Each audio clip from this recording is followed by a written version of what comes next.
శ్రీ గురుభ్యో నమ. నమస్కారం. అందరూ కూడా మీ యొక్క ఇష్టదైవాన్ని ప్రార్థన చేసుకోండి.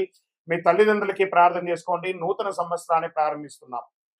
ఎన్నో ఆశలతో, ఎన్నో కోరికలతో ఎప్పుడెప్పుడురా వస్తుంది తెలుగు ఉగాది శుభాకాంక్షలు అందరికీ చెప్తామా?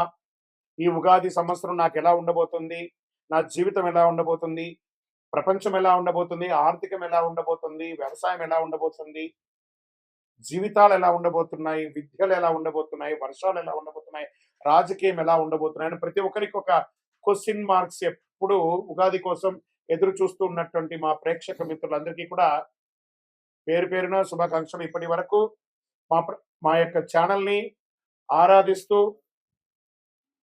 ప్రోత్సాహం చేస్తూ, సబ్స్క్రైబ్ చేస్తూ, ఈ ఛానల్లోని విశేషాలు అందరికీ మీ మిత్రులకి అందరికీ తెలుపుతూ ఉన్నటువంటి మీ యొక్క గొప్ప మనసుకి ధన్యవాదాలు. ప్రతి ఒక్కరికి కూడా పరాభవనామ సంవత్సర శుభాకాంక్షలు. ముందుగా మనం దైవ ప్రార్థనతో ప్రార్థన చేసుకుంటా. మీ ఇష్టదైవాన్ని ప్రార్థన చేసుకోండి. శుక్లాంబరధరం విష్ణుం శశివర్ణం చతుర్భుజం ప్రసన్నవదనం ధ్యాయేత్ సర్వవిఘ్నోపశాంతయే. గురుర్బ్రహ్మ గురుర్విష్ణు గురుర్దేవో మహేశ్వర గురు సాక్షాత్ పరబ్రహ్మ తస్మై శ్రీ గురవే నమః. ఇష్టదేవతాభ్యో నమః, కులదేవతాభ్యో నమః. స్వామి శరణమయ్యప్ప. ఈ యొక్క పంచాంగ శ్రవణం చేయడం వల్ల ఏ విధమైనటువంటి పుణ్య ఫలితాన్ని వస్తుందో శ్లోక రూపంలో తెలుసుకుంటాం. శ్రీ కళ్యాణ గుణవహం రిపుహరం దుస్వప్న దోషావహం గంగా స్నాన విశేష పుణ్యబలదం గోదాన తుల్యం నృణాం ఆయుర్వృద్ధిముత్తమం రుచికరం సంతాన సంపత్ప్రదం నానా కర్మ సుసాధనం సముచితం పంచాంగమాకర్ణ్యత. మీ యొక్క పంచాంగ శ్రవణం చేయడం వల్ల జరిగే ఫలితాలన్నింటినీ కూడా మనం ఒక్కొక్కటిగా తెలుసుకుంటాం. ఉగాది అనగానే మన గుర్తుకు వచ్చేది పంచాంగ శ్రవణం. ఈ సంవత్సరంలో ఎవరు రాజాది నవనాయకులు ఉండబోతున్నారు, ఇవన్నీ తెలుసుకోవడానికి పంచాంగం యొక్క మహిమ తెలుసుకోవాలి. మన తిథిర్వారస్థ నక్షత్ర యోగ కరణమేవ చ పంచాంగం ఇది విఖ్యాతి లోక సిద్ధాంత కారణం అన్నారు. పంచాంగం 5 అంశాలు: తిథి, వార, నక్షత్ర, యోగ, కరణం. ఈ 5 కలిసిందే పంచాంగం అంటారు. ఉగాది అంటే ఏంటి? యుగానికి ఆది. యుగ ఆది అంటే యుగాది. ఇక్కడ యుగం అంటే ఆది అంటే ఆరంభం, ప్రారంభానికి చక్రం అనేది ఉగాది అంటారు. జ్యోతిష్ శాస్త్ర ప్రకారం కాలం 60 సంవత్సరాలు ఒక పెద్ద చక్రం లాగా తిరుగుతూ ఉంటుంది. ఈ చక్రానికి ప్రముఖ నామాలు ప్రభనామ సంవత్సరం నుంచి మొదలు పెడితే ఇప్పుడు జరిగే సంవత్సరం పేరు పరాభవనామ సంవత్సరం. ఈ 60లో ఇది 40వ సంఖ్య అనమాట. పరాభవం అంటే పరాజయంలా అనిపిస్తుంది అందరికి. చాలా మందికి అయ్యో ఈ సంవత్సరం అంతా పరాభవం ఉంటుందేమో అని. కానీ ఇది ఒక గంభీర శక్తివంతమైనటువంటి జీవితాన్ని నేర్పించే, ఒక అద్భుతాన్ని పాఠాన్ని ఇచ్చే ఒక సంవత్సరం అని చెప్పచ్చు. ప్రతి సంవత్సరంకి ప్రత్యేక శక్తి ఇస్తుంది. ఈ సంవత్సరం పరాభవనామ సంవత్సరం 2026 మార్చి 19 నుంచి పరాభవనామ సంవత్సరంలోకి అడుగు పెడుతున్నాం. పరాభవనామ సంవత్సరం గతంలో 1966 మరియు 67 వచ్చింది. బాగా గుర్తుపెట్టుకోండి. చూడండి, అక్కడ కూడా 6. ఈసారి కూడా 2026 2027కి వచ్చింది.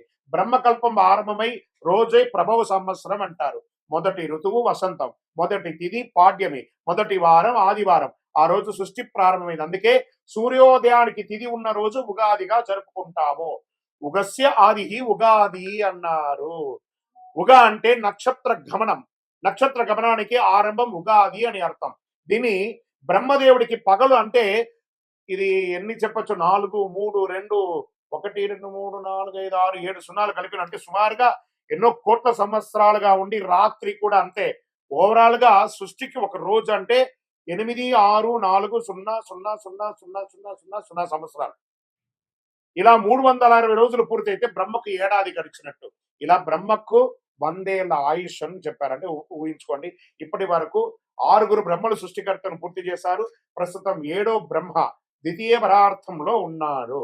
అంటే ఆయన వయసు 51 సంవత్సరాలట. చూసుకోండి, యొక్క కలియుగం ఇంకెన్నేళ్ళు ఉండబోతుందో. ప్రస్తుతం మనం యొక్క వైవస్వత మన్వంతరం కలియుగంలో ఉన్నాం. శ్రీ మహావిష్ణువు మత్స్యావతారంలో సోమగాసురుడు అనేక రాక్షసుని సంహరించిన, వేదాలు రక్షించి బ్రహ్మకు అప్పగించిన రోజు ఉగాది అంటారు. శ్రీ రామచంద్రుడు విక్రమాదిత్యుడు శాలివాహనుడు పట్టాభిషేకులు అయ్యారట ఈ ఉగాది రోజే. వరాహమిత్రుడు జాతికి పంచాంగాన్ని అంకితం ఇచ్చినటువంటి రోజు కూడా ఇదే రోజు అంటారు. తెలుగు సంవత్సరాలు 2026లో రాబోతున్న సంవత్సరం పేరు పరాభవనామ సంవత్సరం. మళ్ళీ మళ్ళీ ఈ పరాభవనామ సంవత్సరం గురించి చెప్తున్నాం. ఈ యొక్క 26, 27 పరాభవ సంవత్సరంలో అర్థం యొక్క పర ప్లస్ భవ. పర అంటే వెలుతురు, బాహ్య శక్తులు. భవ అంటే వ్యవధి, ఉనికిని చూపేది. పరాభవ, పరబాహ్య ఆశ్రయానికేలో అహంకారం కూడిపోవడం అర్థమే కానీ పరాభవం అంటే ఓటమి కాదు. బాగా గుర్తుపెట్టుకోండి. మనలో ఉన్న అహంకారం, కామక్రోధ లోభమోహ శీర్షాడంబాలు దుర్గుణాలన్నింటినీ దులిపేయడం అన్నమాట. అదే ఈ యొక్క పరాభవంలో అహంకార మాయ భ్రమలో ఉన్న వారికి పరీక్ష సంవత్సరము అని కూడా చెప్పచ్చు. కలియుగ ప్రమాణం 4,32,000 సంవత్సరాలు. శ్వేత వరాహ కల్పమందులు 7,500 అయినటువంటి వైవస్వతంతుడు 28 మహామండలి కలియుగ ప్రథమ పాదంలో 5,127ది అన్నమాట. ఇది ప్రభవాది సంవత్సరాల 45 సంవత్సరం చాంద్రమానం స్వస్తి ప్రాభవన సంవత్సరంగా చెప్పబడింది. ఇది ఎలా ప్రారంభమవుతుందో కూడా చెప్తా చూడండి. కలియుగ శతాబ్దంలో 5,127. శ్రీ ఆదిశంకరాచార్యులు ఉద్భవించినటువంటి 2,097. శాలివాహన శతాబ్దంలో 1948. అసలీ శతాబ్దంలో 1436/37. హిజరీ శతాబ్దంలో 1448, 49. శ్రీ రామానుజాబ్దిలో 1009. ప్రస్తుతం 26, 27 2026, 2027 ఉగాది అంటే మార్చి 19 చైత్ర శుద్ధ పాఠ్యం. ఈరోజు పరాభవ సంవత్సరం ప్రారంభం. చాంద్రమానాన్ని అనుసరించి జరుపుకునే ఈ యొక్క పండుగను కేవలం తెలుగు రాష్ట్రాలే కాదు, బెంగాల్, కేరళ, పంజాబ్, మహారాష్ట్ర, అస్సాంలో ఘనంగా జరుపుకుంటుంటారు. గడిచిన సంవత్సరం అందించినటువంటి విజయాలు నూతన సంవత్సరంలో కొనసాగాలి. గడిచిన ఏడాదిలో ఎదుర్కొన్నటువంటి ఇబ్బందులు నూతన సంవత్సరంలో ముగింపు పడికి కోరుకుంటూ ముందుగా పరాభవనామ సంవత్సర శుభాకాంక్షలు ప్రేక్షక మిత్రులందరికీ. అందరూ కూడాను ఆయురారోగ్య ఐశ్వర్య భోగభాగ్యాలతో ఉండాలని అఖిలాండ కోటి బ్రహ్మాండ నాయకుడు శ్రీ ధర్మశాస్త్ర అయ్యప్ప స్వామి వారిని ప్రార్థన చేసుకుంటున్నాను. ఉగాది అనగానే అందరికీ పొద్దున ఈ రోజు మనం ఏం చేయాలి? లేవండి, అందరూ త్వరగా లేవండి. సూర్యోదయాత్ పూర్వం లేచి స్నానాదులు చేసి తైలాభ్యంగన స్నానం చేసి గడపలంతా కడిగి, స్త్రీ పురుషులు ఎవరైనా బాధ్యత తీసుకోవాలా. ఒక్కొక్కరు షేరింగ్, ఒకళ్ళు ఆడవాళ్ళు ఒక పని, మగవాళ్ళు ఒక పని అని చెప్పి ఇంటిల్లో అందరూ షేర్ చేసుకొని చేసే ఒక పని అనమాట ఇది. చక్కగా గడపలు కడిగి తోరణాలు కట్టండి. మామిడి తోరణాలు, పూలు, వేప తోరణాలు అన్ని కూడా కట్టండి. షడ్రుచులతో తయారు చేసే ఆ యొక్క పంచాంగం, ఈ యొక్క ఉగాది పచ్చడిని తయారు చేసుకోవడానికి కావాల్సిన సామాగ్రిలన్నీ కూడా రెడీ చేసుకోండి. అద్భుతమైనటువంటి ఫలితాన్ని పొందడానికి సిద్ధంగా ఉండండి. ఇంట్లో పూజలు చేయండి, పుస్తకాలన్నీ కూడా పెట్టండి, ఆభరణాలు పెట్టండి, స్వామివారికి అభిషేక ఆరాధన చేయండి, కొత్త పంచాంగం తీసుకొచ్చి స్వామివారి ముంగిట పెట్టి పూజ చేయండి. పరిసర ప్రాంతాల్లో ఉన్నటువంటి దేవాలయానికి వెళ్ళండి. అన్ని రకాలైనటువంటి నైవేద్యాలన్నీ కూడా చేసినంత స్వామివారికి సమర్పించండి. 10 మందికి భోజనం పెట్టండి. ఉగాది పచ్చడి అందరికీ పంచండి. మీ యొక్క ఇంటి ముందర కానీ, మీ వ్యాపార స్థలం ముందులో కానీ, లేదా మీ యొక్క పరిసర ప్రాంతాల్లో కానీ చలివేంద్రాలు ఏర్పాటు చేయండి. ఇవన్నీ కూడా చాలా మంచిది. వేసవి తాపడం స్టార్ట్ అవుతుంది కాబట్టి ఇతరులకు మంచినీళ్ళు వగరాలు, మజ్జిగ లాంటిది ఏర్పాటు చేస్తే మనకు అనుగ్రహం కూడా వస్తుంది. మరి ఈ సంవత్సరం రాజాది నవనాయకులు ఎవరో ముందు చూద్దాం. ఈ సంవత్సరం రాజు వచ్చి గురుడు. గురువు ధర్మబద్ధంగా ఉన్నటువంటి వాడు. ఎంత అద్భుతం చూసారా? ఇక్కడ పరాభవం అనేటప్పటికీ భయం వచ్చింది కదా. ఇక్కడ చూడండి ఎవరు వచ్చి కూర్చున్నాడు. గురువే ఈ సంవత్సరం రాజు. గురువుకు అన్ని తెలుసు. ఒక రాజును కూడా నడిపించేవాడు గురువు. రాజగురు అంటారు చూసారా? ఆ రాజగురువే ఈసారి రాజు అయిపోయాడు. ఎంత అద్భుతం అంటే ధర్మబద్ధమైన పాలన సాగుతుంది, న్యాయ వ్యవస్థ బలపడుతుంది, బ్యాంకింగ్ మరియు ఆర్థిక వ్యవస్థ అభివృద్ధి చెందుతుంది, విద్యా ఆధ్యాత్మిక సేవా రంగాలకి గౌరవం పెరుగుతుంది, నిత్యావసర వస్తువులు ప్రజలకు అందుబాటు ధరల్లో లభిస్తుంది, దేశం సర్వతోముఖి అభివృద్ధికి సాధిస్తుంది. ఇక్కడ మంత్రి కుజుడయ్యాడు. అగ్నిమాపక విపత్తు, నిర్వహణ వ్యవస్థలో అప్రమత్తంగా ఉండాలి. అగ్ని ప్రమాదాలు, రోడ్డు ప్రమాదాలు పెరిగే అవకాశాలు, యుద్ధ వాతావరణం కూడా తీసుకొస్తాడు. ఈ యొక్క అంగారకుడికి ఉన్నాడు. ఇప్పుడు ఆల్రెడీ మనం చూస్తున్నాం యుద్ధ వాతావరణం అన్ని చోట ఉంది. జాగ్రత్త పడండి. మరి ఏమేమి చేసుకోవాలి? మీ యొక్క ఇళ్లలో కూడాను అన్ని జాగ్రత్తలు తీసుకోవాలి. గ్యాస్, పెట్రోల్ ఇవన్నీ కూడా పెరిగే అవకాశాలు బాగున్నాయి. కఠినమైనటువంటి చట్టాలు అమలవుతాయి. పాలకులు మరియు ప్రతిపక్షాల మధ్య రాజకీయ వేడుక పెరుగుతుంది. రాజకీయ ఒత్తిడి వస్తుంది, రాజకీయ అశాంతి, రాజకీయ సంక్షోభం కూడా వచ్చే అవకాశాలు ఉన్నాయి. మరి సేనాధిపతి చంద్రుడు ఆయన సౌమ్యంగా ఉంటాడు. అంతర్జాతీయ సరిహద్దుల్లో శాంతి నెలకొంటుంది. మన దేశం నుంచి శాంతి దూతలు వెళ్తారు. అది చక్కగా సక్సెస్ అవుతుంది. సైనికుల సంక్షేమానికి ప్రాధాన్యతనిస్తారు. నావికా దళం బలోపేతం అవుతుంది. ప్రజలు భయాందోళన లేకుండా జీవనం సాగిస్తారు. సమృద్ధిగా వర్షాలు పడతాయి. ఇంకా సస్యాధిపతి శుక్రుడు ఉల్లి, వెల్లుల్లి, పత్తి పంటలు బాగుంటాయి. బియ్యం, ధాన్యం కూడా బాగుంటుంది. పూల తోటలు, ఉద్యానవనాలు మంచి లాభాన్నిస్తాయి. పండ్లు సమృద్ధిగా వేస్తాయి. గ్రీన్ హౌస్ మరియు వ్యవసాయ అభివృద్ధి చాలా మెరుగవుతుంది. ఇంకా ధాన్యాధిపతి బుధుడయ్యాడు. Online grocery, agri, e commerce వ్యాపారస్తులు బాగా పెరుగుతాయి. అకాల వర్షాలతో నిల్వ ధాన్యాలకు కొంత ఇబ్బందికి వచ్చే అవకాశాలు ఉన్నాయి. లాజిస్టిక్ మరియు సరఫరా వ్యవస్థలందు అభివృద్ధి పెరుగుతాయి. చాలా కొరియర్ సర్వీస్ కానీ, ట్రాన్స్పోర్ట్స్ కానీ చాలా అద్భుతంగా అవుతుందని కూడా చెప్పొచ్చు. ఇంకా అర్ఘ్యాధిపతి చంద్రుడయ్యాడు. ఆర్థిక వ్యవస్థ స్థిరంగా ఉంటుంది. వడ్డీ రేట్లు సామాన్యులకి అందుబాటులో ఉంటాయి. వ్యవసాయానికి అనుకూల వర్షాలు పడతాయి. ఎఫ్ఎంసీజీ మరియు ఫార్మా రంగం వారికి, మెడికల్ రంగం వారికి చాలా అద్భుతంగా ఉంటుందని కూడా చెప్పడం జరిగింది. మేఘాధిపతి కూడా చంద్రుడే. ఈసారి 3 వచ్చారనమాట ఆయనే. అనుకూల వాతావరణం పరిస్థితులు, నైరుతి మరియు ఈశాన్య ఋతుపవనాలు బలంగా ఉంటాయి. సమృద్ధిగా వర్షాలు పడతాయి. రిజర్వాయర్లు మరియు ప్రాజెక్టులు నిండిపోతాయి. కొంత ఓవర్ఫ్లో కూడా అయ్యే అవకాశాలు ఉన్నాయి. రైతులకి అనుకూలమైనటువంటి కాలం. కుడి ఎడమ కాలువలన్నీ కూడా నిండుగా వెళ్ళి అన్ని పక్కల పంటలు 2 నుంచి 3 పంటలు తీసుకునే అవకాశాలు ఎక్కువ కనబడుతున్నాయి. ఇంకా రసాధిపతి సూర్యుడు. నువ్వులు, నూనె, బెల్లం ధరలు స్థిరంగా ఉంటాయి. ఉప్పు ధరలు నియంత్రణలో ఉంటాయి. ఫార్మసిటికల్ మరియు రసాయన ఎరువులు ధరలు పెరిగే అవకాశాలు ఉన్నాయి. ఆహార కల్తీపై ప్రభుత్వ దాడులు జరిగే అవకాశాలు ఉన్నాయి. మీరు ఎక్కడ వచ్చి కూర్చోనంటే హోటల్స్ బాగా చూసుకోండి. ఈ యొక్క ఫాస్ట్ ఫుడ్స్ ఏరియాల్లో ఇవన్నీ ఉన్నాయి చూసారా, ఎక్కడ పడితే అక్కడ దీంట్లో అంతా కూడా కల్తీలు బయటపడతాయి. జాగ్రత్త. నీరసాధిపతి శుక్రుడు. లగ్జరీ వాహనాలు, విదేశీయ బ్రాండ్ వినియోగాలు, ఎలక్ట్రానిక్ ఫోన్స్, కాస్మెటిక్స్, సిల్క్ వస్త్రాలు గిరాకీ పెరిగే అవకాశాలు ఉంటాయి. పూజా సామాగ్రిలు, కర్పూరం, అగరబత్తి, గంధం అమ్మకాలు పెరుగుతాయి. వజ్రాలు, ముత్యాలు వ్యాపారంలో లాభాలు ఉంటాయి.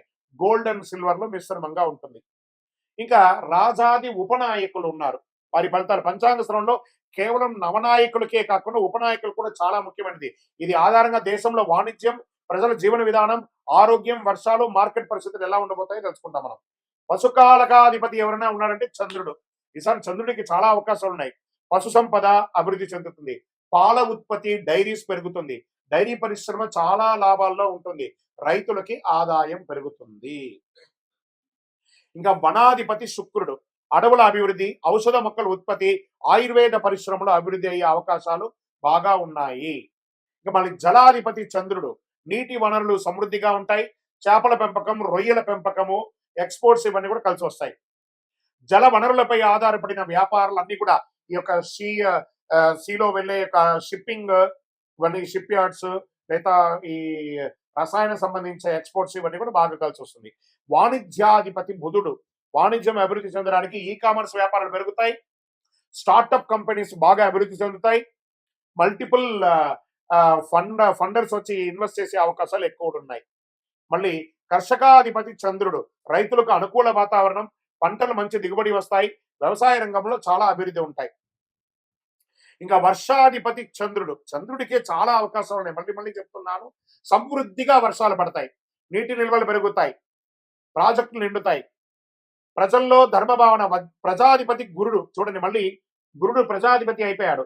ప్రజాధిపతి అవ్వగానే ప్రజల్లో ధర్మభావన పెరుగుతుంది. సేవా కార్యక్రమాలు పెరుగుతాయి. సామాజిక శాంతి నెలకొంటుంది. ఇది రాజాది నవనాయకుడి యొక్క ఉపనాయకుడి యొక్క ఫలితాలు. ఈ సంవత్సరం ఎక్కడ కూడా చూస్తే నెగటివ్స్ తక్కువ కనబడుతున్నాయి, పాజిటివ్స్ ఎక్కువ కనబడుతున్నాయి. కొంత యుద్ధ వాతావరణం తప్ప అది కూడా కాంప్రమైజ్ అయిపోతుంది. టెన్షన్ పడాల్సిన అవసరం లేదు. కాస్త ఆర్థిక సంక్షోభం ఉంటుంది. ఇంటర్నేషనల్ లెవెల్లో ఉంది కాబట్టి అది చెప్పడానికి కొంచెం బాధగానే ఉంటుంది. కానీ ఇబ్బంది పడాల్సిన ఈ యొక్క దీంట్లో ఇప్పుడు మేషాది ద్వాదశ రాజులకి రాజపూజ్యం, అవమానం, ఆదాయం, వ్యయం. ఈ రాశిలో ఉన్న వాళ్ళకందరికీ కూడాను రాజపూజ్య, అవమానాదులు, ఆదాయ వ్యయాలన్నీ కూడా ఒక నంబర్ మాత్రమే. మీ యొక్క వ్యక్తిగత జాతకం ద్వారానే సంపూర్ణంగా ప్రిడిక్ట్ అవడం. ఇది గోచార ప్రకారంగా చెప్తున్నాం. ఇప్పుడు 27 నక్షత్రాలకి కందాయ ఫలాలని చెప్తున్నాం. కందాయ ఫలం అంటే పంచాంగ శాస్త్రంలో ఒక సంవత్సరంలో ఆ నక్షత్ర జాతకులకి ధనం, ఆరోగ్యం, సుఖం, కష్టం వంటి ఫలితాలు సూచించే విధానం అని చెప్పొచ్చు. సాధారణంగా 3 కందాయాల సంఖ్య ఉంటాయి. మొదటి కందాయం సంవత్సర ప్రారంభం ఉగాది నుండి ఉంటుంది. రెండవ కందాయం మధ్యకాలంలో ఉంటుంది. మూడవ కందాయం సంవత్సర అంతంలో ఉంటుంది. సంఖ్యలో ఈవెన్ అయితే శుభం, బేసి అయితే కొంచెం కష్టం. పంచాంగం చెప్పబడతాయి. ఇప్పుడు నేను ఒక్కొక్కటిగా చెప్తున్నాను. మీరు ఈవెన్ లో ఉన్నారా, బేసిలో ఉన్నారా ఒకసారి చూసుకోండి మీరు. అశ్విని నక్షత్ర జాతకులకి 5, 7, 3 కందాయ ఫలం. భరణి నక్షత్రం వారికి 3, 5, 1 కందాయ ఫలం. కృతికా నక్షత్రం వారికి 7, 3, 5. రోహిణి నక్షత్ర జాతకులకి 4, 6, 2. మృగశిర నక్షత్ర జాతకులకి 2, 4, 6. ఆరుద్ర నక్షత్ర జాతకులకి 1, 3, 5. పునర్వసు నక్షత్ర జాతకులకి 6, 2, 4. పుష్యమి నక్షత్ర జాతకులకి 5, 1, 3. ఆశ్లేష నక్షత్ర జాతకులకి 7, 5, 1. మకా నక్షత్ర జాతకులకి 3, 7, 5. పూర్వా పల్గుని పుబ్బా నక్షత్ర జాతకులకి 5, 3, 7. ఉత్తరా నక్షత్ర జాతకులకి 2, 6, 4. హస్తా నక్షత్ర జాతకులకి 4, 2, 6. చిత్తా నక్షత్ర జాతకులకి 6, 4, 2. స్వాతి నక్షత్ర జాతకులకి 3, 5, 7. విశాఖ నక్షత్ర జాతకులకి 5, 7, 3. అనురాధ నక్షత్ర జాతకులకి 7, 3, 5. జ్యేష్ఠ నక్షత్ర జాతకులకి 1, 5, 3. మూలా నక్షత్ర జాతకులకి 3, 1, 5. పూర్వాషాఢ నక్షత్ర జాతకులకి 5, 3, 1. ఉత్తరాషాఢ నక్షత్ర జాతకులకి 4, 6, 2. శ్రవణ నక్షత్ర జాతకులకి 2, 4, 6. ధనిష్ట నక్షత్ర జాతకులకి 6, 2, 4. శతభిష నక్షత్ర జాతకులకి 5, 1, 3. పూర్వాభాద్ర నక్షత్ర జాతకులకి 3, 5, 7. ఉత్తరాభాద్ర నక్షత్ర జాతకులకి 7, 3, 5. రేవతి నక్షత్ర జాతకులకి 2, 6, 4. ఈ యొక్క సమసంఖ్య జాతకులు అంటే 2, 4, 6 శుభ ఫలితాలు ఇస్తాయి. బేసి సంఖ్యలు అంటే 1, 3, 5, 7 మిశ్రమ ఫలితాలు ఇస్తాయి. కాబట్టి పానిక్ అవ్వాల్సిన అవసరం లేదు. ఇవన్నీ యూనివర్సల్ గా చెప్పాలి కాబట్టి చెప్తున్నాను. మీ యొక్క వ్యక్తిగత జాతకం చూసుకుంటే మీరు ఎక్కడ ఉన్నారో తెలుసు. ఇది గోచార ప్రకారం చెప్తున్నాం. ఉగాది అనగానే మనకందరికీ గుర్తుకొచ్చేది ఉగాది పచ్చడి. ఈ 6 రుచులతో, షడ్రుచులతో కూడినటువంటి ఈ ఉగాది పచ్చడి జీవితంలో సుఖదుఖాలు, ఆనందాలు, కష్టాలు అన్ని కలిసి ఉంటాయని చెప్పడానికి నానుడియే ఈ యొక్క ఉగాది పచ్చడి. ఉగాది పచ్చడిలో ఏమేమి ద్రవ్యాలు ఇస్తాం? వేప పువ్వు, బెల్లం, మామిడి ముక్కలు, చింతపండు, మిరపకాయ, మిరప ముక్కలు, మిరపకారం, ఉప్పు. షడ్రుచులకి అర్థం ఏమని చెప్పారు?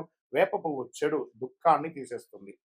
మళ్ళీ ఇది వచ్చేసి ఆధ్యాత్మికంగా ఆరోగ్యపరంగా అనేటప్పటికి లోపల ఉన్నటువంటి చెడు షుగర్, కొలెస్ట్రాల్ అన్నింటినీ కూడా నియంత్రించబడుతుంది ఈ వేప పువ్వు. బెల్లం తీపి ఆనందాన్ని ఇస్తుంది. మామిడి పులుపు ఆశ్చర్యాన్ని ఇస్తుంది అని చెప్పచ్చు. చింతపండు పులుపు అనుభవాన్ని ఇస్తుంది. మిరపకారం కోపం, ఉత్సాహాన్ని ఇస్తుంది. ఉప్పు జీవన సమతుల్యాన్ని ఇస్తుంది. ఉగాది పచ్చడి ప్రాముఖ్యత. ఉగాది రోజు ఉదయం స్నానం చేసి దేవుడికి నైవేద్యం పెట్టిన తర్వాత కుటుంబ సభ్యులందరూ తీసుకుంటారు ఈ యొక్క పచ్చడిని. ఇది జీవితంలో వచ్చే అన్ని అనుభవాలను సమీకరించి స్వీకరించాలని సూచించే సంకేతం. ఈరోజు చేయవలసిన పని ఏమంటే పెద్దవాళ్ళందరూ చిన్న పిల్లలకి చిన్న చిన్న కానుకలు ఇవ్వడము, బట్టలు ఇవ్వడము, లేదా వాళ్ళ జీవితానికి కావాల్సిన ప్రణాళికలు అన్ని కూడా తయారు చేసుకోవడం, వాళ్ళ వివాహాలకి, ఉపనయనాలకి, వాళ్ళకి కావలసిన విద్యలకి కావాల్సిన ఏర్పాట్లంతా ఈ రోజు శ్రీకారం చుడతారు. అద్భుతమైనటువంటి ఉగాది పరాభవనామ సంవత్సరం ఉగాది పచ్చడిని అందరూ స్వీకరించి ఆనందంగా ఉండండి. ఈ సంవత్సరము మూడాలు అంటే ముహూర్తాలు కావాలి అని అంటే సమయంలో మూడాలు కూడా ఎప్పుడున్నాయి? మేము ఎప్పుడు ఆ జాగ్రత్త పడాలి అంటే శ్రీ పరాభవనామ సంవత్సరంలో మాధ్యమి కర్తవ్య వివరాలు మనం ఎలా చెప్పబడుతున్నామంటే గురుమౌఢ్యమి 15/7/2026 నుండి 14/8/2026 వరకు 30 రోజులు ఉంటుంది. శ్రీ పరాభవనామ సంవత్సరం ఆషాఢ శుక్ల పాడ్యమి నుండి శ్రావణ శుక్ల విధియ వరకు శుక్రమౌఢ్యమి అంటే 19/10/2026 నుండి 29/10/2026 వరకు 10 రోజులు శ్రీ పరాభవనామ సంవత్సరం ఆశ్వయుజ శుద్ధ అష్టమి నుండి ఆశ్వయుజ బహుళ చవితి వరకు ఉంటుంది. సరే, వాస్తు కర్తరి అంటే వాస్తు కర్తరి ప్రారంభం రవి భరణి 3 ప్రవేశం మే 4, 2026.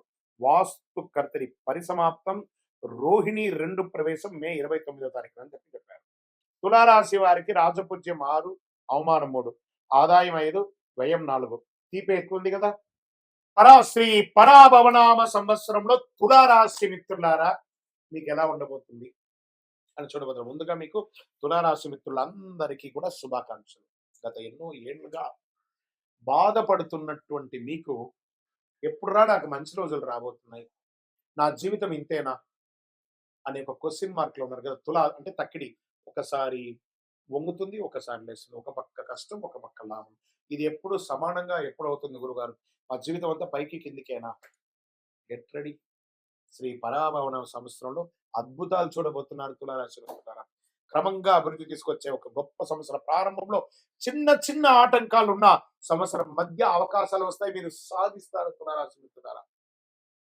మీరు పుట్టిందే సాధించడానికి. మీ వల్ల ప్రజారంజకంగా ఉండబోతున్నారు. మీ వల్ల ఎంతో మంది కుటుంబాలకి మీరు జీవితాన్ని ఇవ్వబోతున్నారు. విధంగా గోచార ప్రకారం శని భగవానుడు ఈ సంవత్సరం శని మీనరాశిలో 6వ స్థానంలో సంచరిస్తున్నాడు. శత్రువులపై విజయం సాధిస్తారు. పోటీ పరీక్షలో విజయం, ఆరోగ్యంపై మెరుగుదల, కష్టానికి మంచి ఫలితం. శని ఇస్తే ఇంకెవరైనా ఆపగలరా? శని ఇస్తే ఎవరైనా ఆపగలరా? అది మీకు ఇవ్వబోతున్నాడు శని భగవానుడు. గెట్ రెడీ తులారాశి మిత్రులారా, అంత అద్భుతంగా ఉండబోతుంది. గురు భగవానుడు, గురుడు ప్రారంభంలో 9వ ఇంట్లో, జూన్ 2 గురువు భగవానుడు 10వ ఇంట్లో, అక్టోబర్ 31 11వ ఇంట్లో, జనవరి 25 2020 తిరిగి 10వ ఇంట్లోకి రాబోతున్నాడు. ఉద్యోగంలో పురోగతి. ఇక్కడ చూడండి, శని భగవానుడు, గురు భగవానుడు బాగున్నాడు, ఇంకేం కావాలి? ఇబ్బంది పెట్టేవాడు అనుకూలుడు, ఇచ్చేవాడు అనుకూలుడు, ఇంకేం కావాలండి? మనం బంతులు ఎక్కడ కూర్చుంటాయండి, లడ్డు మన దగ్గరికి వస్తుందా లేదా అదే లెక్క, వచ్చేస్తుంది. Get ready. అంత అద్భుతంగా ఉండబోతున్నారండి. ఉద్యోగం పురోగతి, గౌరవం పెరుగుతుంది, ఆదాయం పెరుగుతుంది. ఎక్కడ అవమానం పొందారో అక్కడే మీరు ప్రశంసింపబడతారు. ఇది సత్యం. ఇది సత్యం అంటే సత్యం, ఇందులో తిరుగులేదు. ఆధ్యాత్మికమైనటువంటి మెరుగుదల పొందుతారు. భార్య భర్తల మధ్య సఖ్యతలు కూడా. ఇక్కడనే అసాంఘికమైనటువంటి కార్యక్రమాలు మీరు చేసి ఇబ్బంది పడి ఉంటారు. దానికన్నిటి కూడా ఒక స్వస్తి పలకండి. జీవితంలో ఎదగాలంటే అసాంఘికమైనటువంటి ఫలితాలు పొందకూడదు. అదేవిధంగా అఫైర్స్, ఇల్లీగల్ అఫైర్స్ కూడా అవాయిడ్ చేయాలి. ఈ రాశి వాళ్ళు ఖచ్చితంగా దీన్ని పాటించాలని ఉంది క్లియర్గా. ఇంకా రాహుకేతు 5వ ఇంట్లో, కేతు 11వ ఇంట్లో. సంవత్సర ప్రారంభంలో రాహు 4వ ఇంట్లో డిసెంబర్ 6, కేతు 10వ ఇంట్లో. దీనివల్ల వచ్చేది ఏమిటి? విద్యలో జాగ్రత్తగా ఉండాలి. కుటుంబ విషయంలో ఆలోచన అవసరం. ఏదైనా నిర్ణయం తీసుకునేటప్పుడు భార్యాభర్తలు, భర్త భార్యతో కూర్చొని ఆలోచించాలి. ఉద్యోగంలో మార్పులు, స్థాన మార్పులు వచ్చే అవకాశాలు ఉన్నాయి. ఇంకా ఆదాయం ఎలా ఉంటుంది అని చెప్తే, ఆదాయం పెరుగుతుంది, వ్యాపారంలో లాభం వస్తుంది. Expansion of your business, this is the right time, you can expansion your business. ఎలా? రియల్ ఎస్టేట్ రంగం పెరుగుతుంది. భూమి వచ్చేసి ఓ ఆకాశాలు అందకపోయినా గ్రాడ్యువల్ గా పెరుగుతుంది. భూమి మీద పెట్టుబడి పెట్టిన వాళ్ళకి ఇది బాగుంటుంది. ఈ స్పెక్యులేషన్స్ అంటారు చూసారా, షేర్ మార్కెట్ స్పెక్యులేషన్స్ లో బాగా ఉంటుంది. ఇంకా అన్ని రకాల రీటైల్ రంగం వాళ్ళకి, ఎఫ్ఎంసీజీ వాళ్ళకి చాలా బాగా ఉంటుంది. ఎక్స్పోర్ట్ చేసే వ్యాపారస్తులకి ఇది మంచి సమయం. ఐరన్, సిమెంట్, ఈ కన్స్ట్రక్షన్ మెటీరియల్ వాళ్ళకి అందరికీ కూడా బాగుంటుంది. మెడికల్ ఎక్విప్మెంట్స్ ఇవన్నీ కూడా చాలా బాగుంటుంది. Beverages, alcohol, water, cool drinks ఇవన్నీ కూడా చాలా బాగుంటుంది. హోటల్ వ్యాపారస్తులకి కాస్త మధ్యమంగా ఉంది ఈ సంవత్సరం అని కూడా చెప్పచ్చు. ఓకే, పెట్టుబడిలో జాగ్రత్త. ఎవరైనా పెట్టుబడి నీకు ఈజీ మనీ ఇప్పిస్తాను అని అంటే మట్టు నమ్మకండి. చీటర్స్ వాళ్ళు, గుర్తుపెట్టుకోండి. మిమ్మల్ని పొగుడుతున్నారంటే ముందు వాడే మీ శత్రువు, ముందు వాడిని దూరంగా పెట్టండి. అదొకటి చేయండి. ఇంకా ఉద్యోగంలో ఉన్నత పదవి అవకాశాలు ఉన్నాయి, కొత్త బాధ్యతలు వస్తాయి, వ్యాపార విస్తరణ, ఎక్స్పాన్షన్ ఆఫ్ యువర్ బిజినెస్ పెరుగుతుంది, వివాహ యోగం వస్తుంది, కుటుంబంలో శుభ కార్యక్రమాలు చేస్తారు,